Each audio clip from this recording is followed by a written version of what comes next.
Halo bos, selamat petang saya Mr. Pang. Hari ni kita kedai pun ada dapat yang kereta ni. Tahun 2011, berdua Elza 1.5 EZI. Ini EZI auto punya. Harga jual 18,800. Lepas tu kita tengok enjin dia. Enjin dia semua ori lagi ya. Dia punya ini getah, tahan dia depan molek punya semua marking ada.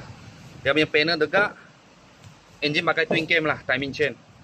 Timing chain, lepas tu edge gearbox. Lain-lain punya marking semua ada lah, semua ada lagi. Soket, semua ada marking. Tadi saya sudah cek lah.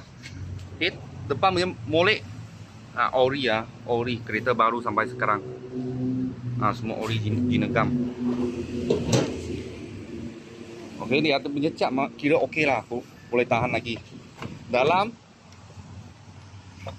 selalu ini pintu punya cover, kalau owner pakai tak ada jaga, selalu cepat cala punya. Confirm cala. Sini cantik. Lepas tu sini naik turun kereta selalu di sini cala. Sebab ini Elza saya sudah jual banyak biji. Okey, dashboard semua cantik lah. Aircon sejuk, mileage dia 130 lebih sahaja. Si tepi sini pun cantik juga. Tak ada apa koyak lah. Belakang macam ni. Sama juga, tepi sini cover. Langsung sikit jala pun tak ada. Lepas tu belakang. Ada owner bawa barang ke, selalu sana. Banyak kuat jala punya. Okey, dia lipat, dia letak barang. Ini dia punya plastik lah. Selalu kotor nampak jala. Ini tak ada, ini tak ada. Semua nampak condition yang okey. Tahun 2011 berdua Elza harga jual 18,800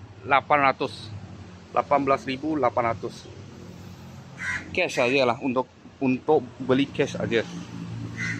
Susah nak dapat. Dalam condition banyak cantik punya.